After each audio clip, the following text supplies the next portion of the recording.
नमस्कार बच्चों, मैं हूं आपकी दोस्त आकांक्षा और स्वागत है आपका अपने चैनल में जिसका नाम है आशाएं कुछ पाने की। जैसे कि आप जानते ही हैं कि हम लोग क्लास 10 केमिस्ट्री का chapter chemical reactions and equation पढ़ रहे थे। पार्ट 1 हमने ऑलरेडी कर लिया है, जिसमें हमने जाना था कि केमिकल रिएक्शन होता क्या है और उसकी क्या कैरेक्टरिस्टिक है। आज हम जानेंगे उसका सेकेंड पार्ट, जो कि है केमिकल इक्वेशन। किस तरह से उसे हम रिप्रेजेंट कर सकते हैं और किस तरह से उसको हम बैलेंस कर सकते हैं। स्टार्ट करने से पहले हम जानेंगे कि इसकी डेफिनेशन क्या है, केमिकल इक्वेशन होता क्या है। कोई भी आपको एक इक्वेशन या रिएक्शन दिया होता है, उसको अगर हम लोग सिंबल्स या फॉर्मूला से रिप्रेजेंट कर रहे हैं तो उसे हम कहते हैं केमिकल इक्वेशन। जैसे कि यहाँ पे एक इक्वेशन दी हुई है। ये इक्वेशन क्या है? ये इक्वेशन है कंबशन ऑफ फूड की। किस तरह से हमारा खाना डाइजेस्ट होता है जब हम लोग रिस्पिरेशन करते हैं। मतलब कि किस तरह से हमारा एक ग्लूकोज कन्वर्ट हो रहा है कार्बन डाइऑक्साइड वाटर और हमें एनर्जी प्रोवाइड कर रहा है। तो इसमें हमने क्या किया है, सारी टर्म्स को हमने उसके फॉर्मूलाज या सिंबल्स में रिप्रेजेंट कर दिया है और उसको बैलेंस कर दिया है। साथ में फिजिकल स्टेट भी मेंशन है, तो इसे कहते हैं एक balanced informative chemical equation. Balancing करना भी हम मेरे पार्ट में जानेंगे, लेकिन वो सेकेंड पार्ट में आएगा। अभी पहले हम जानेंगे किस तरह से हम केमिकल इक्वेशन को ब्यूटीफुली और इंफॉर्मेटिव रिप्रेजेंट कर सकते हैं। एग्जाम्पल के तौर पे लेते हैं, एक जिंक मेटल है, वो रिएक्ट कर रहा है डाइल्यूट सल्फ्यूरिक एसिड के साथ। क्या दे रहा है हमें? जिंक सल्फेट और हाइड्रोजन गैस। ये क्या है? ये आपको एक वर्ड में रिएक्शन दिया हुआ है, एक केमिकल रिएक्शन दिया हुआ है इन वर्ड्स में। तो पहली स्टेप होती है कि आप इक्वेशन लिखें, लेकिन वर्ड्स के में। किसमें? वर्ड्स के साथ। उसमें क्या होता है, जो सब्सटेंसेस आपके रिएक्ट हो रहे हैं, मतलब एक जिंक मेटल और डाइल्यूट सल्फ्यूरिक एसिड पहले आपस में दोनों कंबाइन हो रहे हैं, तो इन्हें कहते हैं रिएक्टेंट। जो केमिकल रिएक्शन में पार्टिसिपेट करते हैं उन एलिमेंट्स को कहते हैं रिएक्टेंट। तो ये रिएक्टेंट लेफ्ट हैंड साइड लिखा जाता है, ये आपकी लेफ्ट हैंड साइड है। तो हमने यहाँ पे क्या लिखा? जिंक और सल्फ्यूरिक एसिड। क्या बना रहे हैं वो? Zinc sulphate hydrogen gas. तो ये हमारे प्रोडक्ट हैं, तो हमने इसको लिख दिया राइट हैंड साइड में।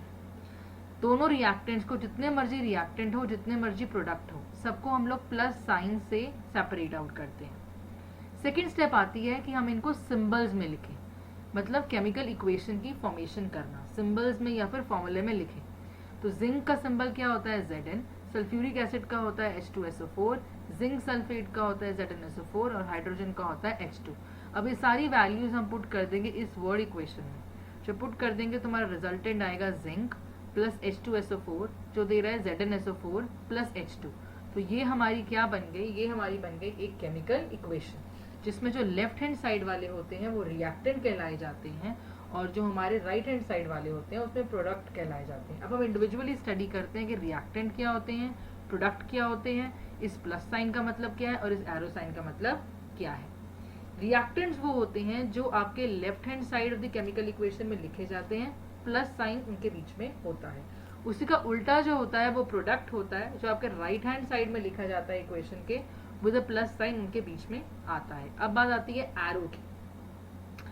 एरो क्या होता है? एरो हमेशा आपने देखा होगा कि वो राइट हैंड साइड पे पॉइंट करता है, ठीक है। और एरो ये दर्शाता है कि जो भी हमारे सब्सटेंसेस लेफ्ट हैंड साइड लिखे गए हैं वो आपस में कंबाइन करके वैसे सब्सटेंसेस बना रहे हैं जो हमने राइट हैंड साइड लिखे गए हैं। मतलब रिएक्टेंट, सारे रिएक्टेंट आपस में कंबाइन होके क्या बना रहे हैं? प्रोडक्ट। ये आपका एरो सिंबलाइज करता है। अब केमिकल इक्वेशन अगर हम देखें तो वो दो तरह की हो सकती हैं, या तो बेटा वो बैलेंस्ड हो या वो अनबैलेंस्ड हो। पहले हम जान लेते हैं दोनों के बारे में, फिर इसमें हम कैसे और इन्फॉर्मेटिव बना सकते हैं वो जानेंगे स्टेप्स। उसके बाद हम लोग बैलेंसिंग में आएंगे। इस तरह से ये स्लोली एंड ग्रेजुअली हमारा चैप्टर आगे बढ़ेगा। पहले हम जानते हैं बैलेंस्ड इक्वेशन। बैलेंस्ड इक्वेशन वो होती है जिसमें आपके पास रिएक्टेंट्स हैं, रिएक्टेंट्स में कुछ एलिमेंट्स हैं, तो उस एलिमेंट्स में जितने भी एटम्स हैं, उस एलिमेंट्स में जितने भी एटम्स हैं वो सारे एटम्स किसके बराबर होने चाहिए? प्रोडक्ट के एटम्स के बराबर होने चाहिए। मतलब आप जानते ही हैं कि रिएक्टेंट्स और प्रोडक्ट्स में सेम तरह के एलिमेंट्स होते हैं।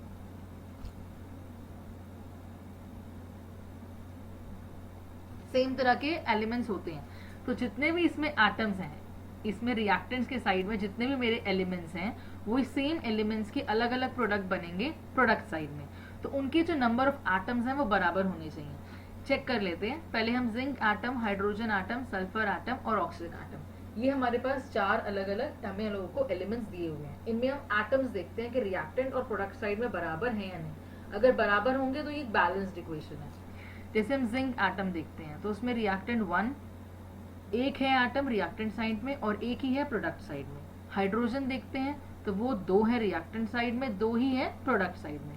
सल्फर देखते हैं तो एक है रिएक्टेंट साइड में और एक ही है प्रोडक्ट साइड में। ऑक्सीजन देखते हैं तो 4 है रिएक्टेंट साइड में और 4 ही है प्रोडक्ट साइड में। तो इसमें हम क्या देख रहे हैं कि हर एलिमेंट जो है उनके नंबर ऑफ एटम्स रिएक्टेंट और प्रोडक्ट साइड में दोनों में बराबर है। इसका मतलब कि एलिमेंट्स का जो मास है वो भी बराबर है दोनों साइड में। उसे हम कहते हैं बैलेंस्ड केमिकल इक्वेशन। तो अब इसकी स्टेटमेंट भी इस तरीके से हो जाएगी कि बैलेंस्ड केमिकल इक्वेशन वो होती है जिसके पास इक्वल नंबर ऑफ एटम्स होते हैं अलग अलग एलिमेंट्स में, दोनों रिएक्टेंट और प्रोडक्ट साइड में। सिमिलरली इक्वल मास होता है उनके पास। अब इसके रेसिप्रोकल पे चलते हैं, उल्टे पे, जो कि है अनबैलेंस्ड केमिकल इक्वेशन। इसके मतलब होता है, अनबैलेंस का मतलब होता है कि नंबर ऑफ एटम्स रिएक्टेंट और प्रोडक्ट साइड में बराबर नहीं है। एग्जाम्पल के तौर पे ये इक्वेशन है, हाइड्रोजन ऑक्सीजन से रिएक्ट हो रही है और वाटर बना रही है। इसमें अगर हम हाइड्रोजन आटम देखें तो वो है 2 आपके रिएक्टेंट साइड में, लेकिन प्रोडक्ट के साइड में भी 2 है, तो ये तो बैलेंस्ड है। ऑक्सीजन में अगर आप देखो तो 2 है रिएक्टेंट साइड में लेकिन एक ही है प्रोडक्ट साइड में। इसका मतलब कि हमारा ऑक्सीजन आटम जो है वो बैलेंस नहीं है, हमें इसे बैलेंसिंग करना पड़ेगा। कैसे करेंगे वो धीरे धीरे आपको मेरी वीडियो में नजर आ जाएगा। इस मतलब इसमें नंबर ऑफ एटम्स भी अनइक्वल हैं और मासेस भी अनइक्वल है एटम्स का ऑफ अलग अलग elements reactant and product side में। अब आपको एक इक्वेशन दी, आपने कहा कि मैम ये अनबैलेंस्ड है, क्यों? बिकॉज ऑक्सीजन का एक एटम प्रोडक्ट साइड में कम है। इसका मतलब आप कहेंगे कि एक एटम जो है वो डिस्ट्रॉय हो गया, तो एक्चुअल में ये रॉन्ग है। ये स्टेटमेंट कहना रॉन्ग है। क्यों? क्योंकि according to law of conservation of mass, matter ना ही क्रिएट हो सकता है ना ही डिस्ट्रॉय हो सकता है, हमेशा वो कंजर्व्ड होता है। तो इसका मतलब कि यहाँ पे ये डिस्ट्रॉय नहीं हुआ। अब आप कहेंगे कि मैम बैलेंस्ड करना है, तो यहाँ पे भी एक ऑक्सीजन को एटम को कम कर देते हैं, तो यहाँ पे भी एक हो गया, यहाँ पे भी एक हो गया, वो बैलेंस्ड हो गया। ये भी गलत है। क्यों? क्योंकि ऑक्सीजन एक डायटोमिक मॉलिक्यूल है, वो एक सिंगल मॉलिक्यूल एग्जिस्ट ही नहीं करता, उसमें आपका 2 लगाना जरूरी ही जरूरी है। तो इसे हम कैसे बैलेंस कर सकते हैं? बैलेंस हम इसे करेंगे मल्टीप्लाई करके विद सम नंबर्स। ठीक है, अब यहाँ पे ध्यान से देखो, हाइड्रोजन भी 2 है, हाइड्रोजन इधर भी 2 है, इधर आपका ऑक्सीजन 2 है लेकिन इधर आपका 1 है। तो इसका मतलब कि अगर मुझे यहाँ पे 2 बनाने हैं तो मुझे यहाँ पे इस पूरी टर्म को 2 से मल्टीप्लाई करना पड़ेगा। लेकिन अगर मैं इस पूरी टर्म को 2 से मल्टीप्लाई कर दूंगी तो अब मेरे हाइड्रोजन कितने हो गए? हाइड्रोजन हो गए मेरे 2 × 2 विच इज इक्वल टू 4, जबकि यहाँ पे था सिर्फ 2। तो अब यहाँ पे इसको 4 बनाने के लिए हमें अगेन 2 से मल्टीप्लाई करना पड़ेगा। तो अब ये हमारी क्या हो गई? Balanced equation. डोंट वरी, ये जस्ट एग्जांपल था, कैसे करनी है स्टेप वाइज वो वीडियो के एंड तक आपको पता चल जाएगा।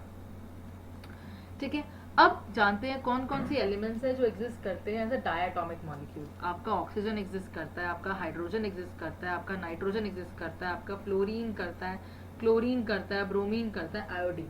ये हमेशा अब भी आप लिखोगे, आपको इसे डायटोमिक में ही लिखना है। और हमेशा याद रखना, बैलेंस करते समय कभी भी सिंबल या फॉर्मूले को ऑल्टर मत करना, वो हैम्पर नहीं होनी चाहिए। आपको सिर्फ उन एलिमेंट्स को मल्टीप्लाई करना है। वो रिएक्टेंट साइड भी हो सकता है, वो प्रोडक्ट साइड भी हो सकता है, वो किसी भी n नंबर से आप मल्टीप्लाई कर सकते हो। आगे बढ़ते हैं, रिप्रेजेंटेशन ऑफ केमिकल इक्वेशन एक मोर इन्फॉर्मेटिव मैनर में, कि इक्वेशन हमें और ज्यादा इन्फॉर्मेशन दे जो गिवन इक्वेशन है। 3 तरीके से हम उसे कर सकते हैं। पहला, फिजिकल स्टेट बता के, सारे जो एलिमेंट्स इन्वॉल्व हैं उसकी। दूसरा, हीट चेंज बता के, मतलब एंडोथर्मिक है कि एक्सोथर्मिक, मतलब हीट हमारी जो है वो प्रोड्यूस हो रही है या एब्जॉर्ब हो रही है। तीसरा, बाय इंडिकेट करके कंडीशंस, किस कंडीशन में वो हमारा रिएक्शन हो रहा है। हो सकता है कि हमारा रिएक्शन किसी टेम्परेचर के बीच में हो रहा हो, या प्रेशर के बीच में हो रहा हो, या फिर हीट के थ्रू हो रहा हो, या फिर कैटलिस्ट के प्रेजेंस में हो रहा हो। तो वो सारा हम इसमें मेंशन कर सकते हैं। इंडिविजुअली स्टडी करते हैं पहले फिजिकल स्टेट। फिजिकल स्टेट जो है वो 4 तरीकों की हो सकती है, solid state, liquid state, aqueous state और गैसियस स्टेट। अगर वो सॉलिड स्टेट में है तो इसमें पहला लेटर क्या है? एस, तो इसे रिप्रेजेंट करेंगे स्मॉल एस से। लिक्विड में है तो पहला लेटर क्या है? एल, रिप्रेजेंट करेंगे स्मॉल एल से। एक्वस का हम लेते हैं पहले 2, एक क्यू से। गैसियस लिया तो पहला है जी, तो यहाँ पे आ गया स्मॉल जी। एग्जाम्पल ले लेते हैं। एग्जाम्पल दिया है कि zinc metal reacts with dilute sulphuric acid to form zinc sulphate solution and hydrogen gas. ठीक है, तो जिंक का formula we know, is Zn। React किससे हो रहा है? डाइल्यूट सल्फ्यूरिक एसिड से। सल्फ्यूरिक एसिड का फॉर्मूला है H2SO4। क्या बना रहा है ये? Zinc sulphate, that is ZnSO4। क्या बना रहा है ये? ZnSO4। और क्या है? हाइड्रोजन गैस को वो प्रोड्यूस कर रहा है, हाइड्रोजन गैस वो प्रोड्यूस कर रहा है। तो हमें क्या बताना है इसके अंदर? हमें बताना है इसके अंदर क्या है इसकी फिजिकल स्टेट। अब आप जिंक को देखो, जिंक एग्जिस्ट करती है एज अ सॉलिड, तो हम साथ में लगा देंगे ब्रैकेट में सॉलिड। सल्फ्यूरिक एसिड एग्जिस्ट करती है एज एन एक्वस, तो साथ में क्या लगा दिया? AQ। ZnSO4 भी एग्जिस्ट करती है एज एन एक्वस, साथ में क्या लगा देंगे? AQ। हाइड्रोजन एक गैस है तो हमने क्या लगा दिया? G। एक और एग्जाम्पल देख लेते हैं, कैल्शियम हाइड्रोक्साइड। तो कैल्शियम हाइड्रोक्साइड का फॉर्मूला क्या है? CaOH12। रिएक्ट्स मतलब कि प्लस साइन विथ CO2, तो CO2 का फॉर्मूला ये हो गया। To form white PPT of calcium carbonate, क्या बना रही है? COCO3 प्लस क्या बना रही है? वाटर। आप फिजिकल स्टेट देख लेते हैं इंडिविजुअली। कैल्शियम हाइड्रोक्साइड का फिजिकल स्टेट होता है आपका एक्वस, तो AQ से लिख दिया। कार्बन डाइऑक्साइड एक गैस है तो स्मॉल g से। पीपीटी है तो ऑफकोर्स वाइट प्रेसिपिटेट है तो solid. PPT is short form of precipitate. Hydrogen एक वाटर है तो वो हो गया आपका लिक्विड। अब आती है second representation, that is heat change. वो दो तरह की हो सकती हैं, उनके बेसिस पे केमिकल रिएक्शन, एंडोथर्मिक या एक्सोथर्मिक। एक्सोथर्मिक मतलब कि हीट आपकी इवॉल्व हो रही है, प्रोड्यूस हो रही है। एग्जाम्पल में देखिए, कार्बन है वो ऑक्सीजन के साथ बर्न हो रहा है, क्या बनाने के लिए? कार्बन डाइऑक्साइड, और बहुत सारी हीट प्रोड्यूस हो रही है, तो कार्बन का लिख दिया C, फिजिकल स्टेट है सॉलिड। रिएक्ट की जगह पे लगा दिया प्लस, ऑक्सीजन का O2, फिजिकल स्टेट है गैस। टू फॉर्म की जगह पे आ गया एरो, कार्बन डाइऑक्साइड, CO2 आपका फॉर्मूला, गैस है तो आपका फिजिकल स्टेट ये। लॉट ऑफ हीट तो प्लस क्या आ गया आपका? हीट। जब भी एक्सोथर्मिक रिएक्शन होता है, कौन सा रिएक्शन? एक्सोथर्मिक, मतलब हीट मेरी प्रोड्यूस हो रही है, इवॉल्व हो रही है, तो हमेशा प्लस हीट या प्लस एनर्जी या प्लस हीट एनर्जी आएगा कहाँ पे? प्रोडक्ट साइड में। और इसी का उल्टा हो जाएगा रिएक्टेंट साइड में, अगर क्या होगा? एंडोथर्मिक रिएक्शन, जो आप आगे जानेंगे। सारे के सारे जो कंबशन रिएक्शन होते हैं वो आपके कहलाए जाते हैं एक्सोथर्मिक रिएक्शन। क्या कहलाए जाते हैं आपके? Exothermic reaction. इस तरह से कंबशन ऑफ फूड भी होता है। क्यों? क्योंकि जो भी आप फूड लेते हो वो आपके स्टार्च के फॉर्म में होता है। जब आप खाने को डाइजेस्ट करते हो तो वो सिंपल कार्बोहाइड्रेट में कन्वर्ट हो जाता है, जिसे हम कहते हैं ग्लूकोज, जिसे हम कहते हैं ग्लूकोज। ये ग्लूकोज आपके ऑक्सीजन से रिएक्ट होता है और CO2 वाटर और एनर्जी को प्रोड्यूस करता है। ठीक है, तो हमारा क्या हुआ? कंबशन भी क्या हुआ? कंबशन में भी हीट प्रोड्यूस हो रही है, एनर्जी प्रोड्यूस हो रही है, तो इसलिए क्या हुआ? Exothermic reaction. तो इसे कैसे रिप्रेजेंट करेंगे? ग्लूकोज C6H12O6 एग्जिस्ट करता है एज एन एक्वस, रिएक्ट करेगा O2 से जो कि है गैस, क्या बना देगा आपका? CO2 जो कि भी क्या है? गैस, प्लस वाटर जो है आपका लिक्विड, और प्लस एनर्जी दे रहा है, तो हमने क्या लगा दिया आगे? हीट।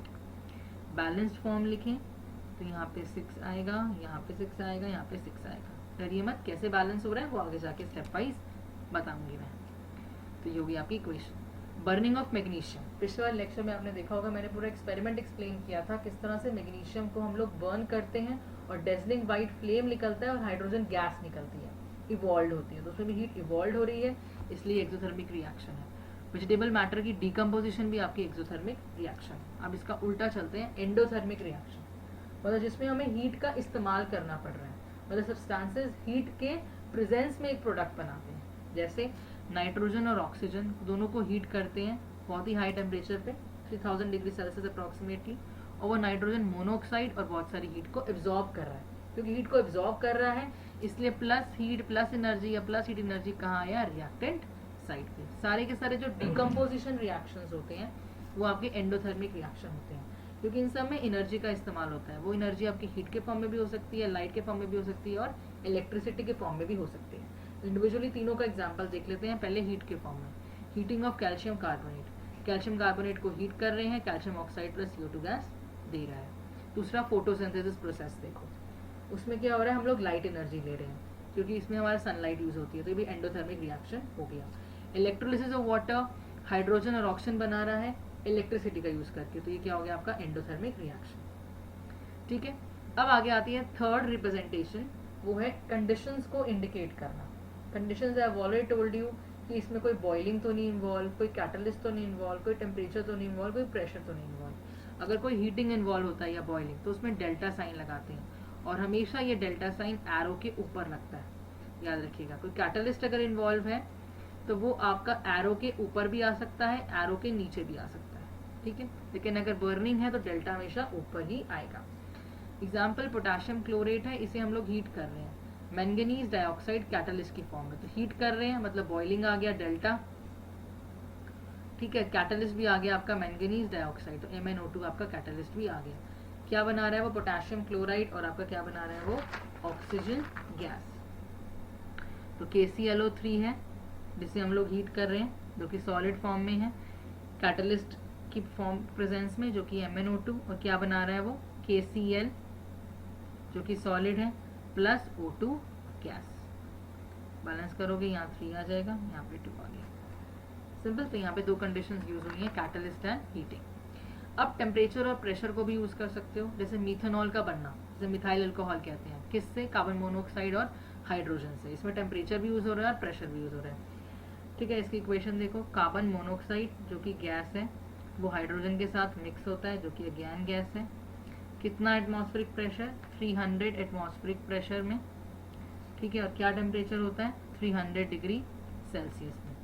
कैटलिस्ट भी इसमें यूज होता है, जिंक ऑक्साइड प्लस आपका क्रोमियम ऑक्साइड, CrO3, क्या बनाता है, मिथेनॉल, जिसे मिथाइल अल्कोहल भी कहते हैं, CH3OH, जो कि क्या होता है, लिक्विड की फॉर्म में। बैलेंस करोगे तो यहाँ पे आ जाएगा आपका 2, सिंपल। तो ये 3 आपके तरीके हैं जिससे आप इक्वेशन को मोर इन्फॉर्मेटिव बना सकते हो। ऐसे अगर आप फोटोसिंथेसिस का एग्जांपल लेते हो तो उसमें कार्बन डाइऑक्साइड वाटर से रिएक्ट करती है, उसको सनलाइट और क्लोरोफिल चाहिए होता है, मतलब लाइट चाहिए होती है, मतलब हीट, और क्या कैटलिस्ट चाहिए होता है, क्लोरोफिल। क्या बनाती है, ग्लूकोज और ऑक्सीजन। और इसकी अगर मैं इक्वेशन लिखूँ तो ये हो जाएगी CO2 जो कि गैस होता है फिजिकल स्टेट में, वाटर से रिएक्ट करती है, लिक्विड होता है, किसकी प्रेजेंस में, यहाँ पे सनलाइट आ गया, यहाँ क्लोरोफिल आ गया। क्या बनाती है, ग्लूकोज, C6H12O6 प्लस क्या बनाती है, ऑक्सीजन, ये गैस की फॉर्म में, और ये हो गया आपका एक्वस की फॉर्म में, ठीक है। बैलेंसिंग करेंगे तो यहाँ पे 6 आ जाएगा, यहाँ पे भी 6 आ गया, ठीक है, डन। चलते हैं आगे। आगे आता है आपका लास्ट टॉपिक जो है आज के लेक्चर का, वो है balancing of a chemical equation. Balancing में सिर्फ ये ध्यान रखना होता है बेटा कि उसकी रिएक्टेंट साइड में और प्रोडक्ट साइड में, दोनों साइड में जितने भी एलिमेंट्स हैं उनके नंबर ऑफ एटम्स बराबर होने चाहिए, बिना उसके सिंबल या फॉर्मूला को हैम्पर या ऑल्टर किए हुए, सिर्फ मल्टीप्लाई करना है किसी नंबर से। कैसे करते हैं वो हम एग्जाम्पल से जानते हैं, 4 स्टेप है इसके अंदर। एग्जाम्पल हमने लिया है कि मीथेन ऑक्सीजन के साथ बर्न हो रहा है, बना रहा है कार्बन डाइऑक्साइड और वाटर। तो पहली स्टेप होती है, जो भी मुझे इक्वेशन दी हुई है उसको वर्ड में लिखना, उसको वर्ड में लिखना। तो मीथेन, सॉरी वर्ड्स में लिखना, ठीक है। रिएक्शन को वर्ड इक्वेशन में लिखना, तो मीथेन किसके साथ बर्न हो रही है, ऑक्सीजन के साथ, तो प्लस लगा दिया। टू फॉर्म बना रही है कुछ, क्या बना रही है, कार्बन डाइऑक्साइड, ठीक है, प्लस वाटर, ये हो गई फर्स्ट स्टेप। सेकेंड स्टेप होती है उसी वर्ड इक्वेशन को सिंबल्स या फॉर्मूला में लिखना। तो मीथेन का फॉर्मूला CH4, ऑक्सीजन का फॉर्मूला O2, कार्बन डाइऑक्साइड का CO2 और वाटर का H2। ध्यान से सुनना है, बहुत इंपॉर्टेंट है एग्जाम पॉइंट ऑफ व्यू से। पहला क्या है, जो भी रिएक्शन दिया हुआ है बेटा उसको आप वर्ड इक्वेशन में लिखो, फिर वर्ड इक्वेशन से आप उनके सिंबल्स और फॉर्मूलाज लिख दो। थर्ड आती है आपकी बैलेंसिंग, बिना उसके फॉर्मूला चेंज नहीं करना है, सिंपल नंबर्स मल्टीप्लाई करने हैं ताकि नंबर ऑफ एटम्स बराबर रहे। अब इसमें कार्बन के एटम्स देखो, कार्बन के एटम्स अगर हम देखते हैं, यहाँ पे मैंने लिख लिया रिएक्टेंट साइड, यहाँ पे आप ले लो रिएक्टेंट साइड, यहाँ आप ले लो प्रोडक्ट साइड, ठीक है। मेरे पास कार्बन है, मेरे पास हाइड्रोजन है, मेरे पास ऑक्सीजन। तो कार्बन के कितना है यहाँ पे 1, इधर भी कितना है 1, ये तो बैलेंस है।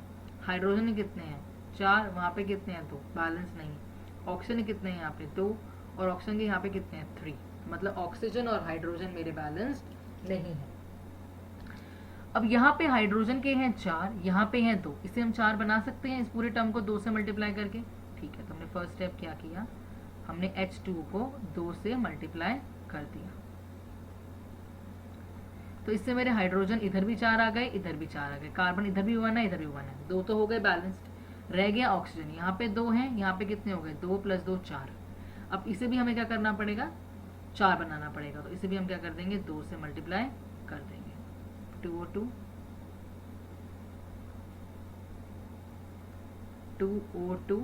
gives CO2 plus 2H2। और फिर से नंबर ऑफ एटम देख लेते हैं सारे एलिमेंट का। कार्बन का 1 है, यहाँ पे भी 1 है। ऑक्सीजन हाइड्रोजन का 4 है, यहाँ पे भी 4 है। ऑक्सीजन का यहाँ पे 4 है, यहाँ पे भी 2 + 2 ये 4 है। तो होगी हमारी बैलेंस्ड इक्वेशन। लास्ट स्टेप आती है जो हमने इंफॉर्मेटिव तरीका पढ़ा है, कंडीशंस लगाना, वो लगाएंगे। पहला क्या है, फिजिकल स्टेट लगाना। तो पहले फिजिकल स्टेट लगा लेते हैं। हमारी मीथेन किसकी फॉर्म में एग्जिस्ट करती है, मीथेन करती है एज अ गैस की फॉर्म में, तो हमने यहाँ पे लगा दिया गैस। प्लस ऑक्सीजन किसकी फॉर्म में एग्जिस्ट करती है, गैस की फॉर्म में, ठीक है, दिस इज 2, तो गैस लगा दी। आगे कार्बन डाइऑक्साइड किस फॉर्म में एग्जिस्ट करती है, गैस की फॉर्म में, हमने गैस लगा दी। अब वाटर जो है ना वो लिक्विड के फॉर्म में भी एग्जिस्ट कर सकता है और गैस के फॉर्म में भी एग्जिस्ट कर सकता है। अगर वाटर एक्वस सोल्यूशन में है तो वो होगा लिक्विड, अगर वाटर गैस वेपर की फॉर्म में है तो वो होगा गैस। यहाँ पे क्या होता है, मीथेन ऑक्सीजन के साथ रिएक्ट करके कार्बन डाइऑक्साइड और वाटर वेपर बनाती है, तो यहाँ पे वाटर किसकी फॉर्म में होगा, आपके गैस की फॉर्म में। याद रखिएगा वाटर के साइड थोड़ा आपको ध्यान देना पड़ता है, ठीक है। अब सेकेंड हमने क्या पढ़ी थी, हीट चेंज। सेकेंड हमने कंडीशन क्या पढ़ी थी, हीट चेंज, मतलब हीट एब्जॉर्ब हो रही है या आपकी हीट रिलीज हो रही है। इस केस में क्या होता है कि मीथेन को आप बर्न कर रहे हो, एक कंबशन प्रोसेस है, और सारे कंबशन प्रोसेस क्या होते हैं, एक्सोथर्मिक, मतलब हीट प्रोड्यूस हो रही है। तो हम लोग प्लस हीट कहाँ लगाएंगे, प्रोडक्ट की साइड में। तो ये हो गई आपकी इक्वेशन, जो प्लस हीट है वो आपका लग जाएगा प्रोडक्ट साइड। आप प्लस हीट भी लगा सकते हो, प्लस एनर्जी भी लगा सकते हो, प्लस हीट एनर्जी भी लगा सकते हो। इसमें कोई कैटलिस्ट इन्वॉल्व नहीं है, इसमें कोई टेम्परेचर नहीं दिया हुआ, प्रेशर नहीं दिया हुआ, तो कोई भी एडिशनल हमें कंडीशंस नहीं दी हुई, तो वो हम अप्लाई नहीं करेंगे। तो थर्ड स्टेप इसमें नहीं होगा, ठीक है बेटा। फर्स्ट या सेकंड स्टेप तो होंगे ही आपके, थर्ड स्टेप हो भी सकता है और नहीं भी हो सकता। सो विद दिस हमारी इक्वेशन बैलेंस होगी, ठीक है। अब स्टेप वाइज एक बार रिकॉल कर लेते हैं सारी की सारी कौन कौन सी है। पहला, केमिकल रिएक्शन आपको दिया होगा, उसे वर्ड इक्वेशन की फॉर्म में लिखो, जिसमें रिएक्टेंट्स आपके लेफ्ट साइड में होंगे, प्रोडक्ट आपके राइट साइड में होंगे। दूसरी स्टेप क्या है, सिंबल्स और फॉर्मूले में लिखो। थर्ड है उसको बैलेंस करो बिना फॉर्मूले या सिंबल को ऑल्टर किए हुए। फोर्थ स्टेप क्या है कि अगर कोई कंडीशन है उसको मोर इन्फॉर्मेटिव बनाओ, उसकी फिजिकल स्टेट बता के या हीट चेंज बता के, या कोई कंडीशन दी है तो वो बता के, ठीक है। So with this my lecture gets over, जिसमें हमने उसकी रिप्रेजेंटेशन और बैलेंसिंग पढ़ी है केमिकल इक्वेशन की, ठीक है। लेक्चर थोड़ा सा भी यूजफुल लगा होगा तो लाइक और शेयर का बटन दबाना मत भूलिएगा। चैनल को सब्सक्राइब नहीं किया है तो प्लीज़ कर लीजिए। चैनल का नाम है आशाएं कुछ पाने की, और साथ में एक बेल आइकन होगा, उसे भी क्लिक कर लेना ताकि मैं कोई भी वीडियो अपलोड करूँ सबसे पहले आपके पास पहुंच जाए। इन केस कोई प्रॉब्लम है, कोई क्वेरी है किसी भी टॉपिक में, तो आप कमेंट्स बॉक्स में शेयर कर सकते हैं।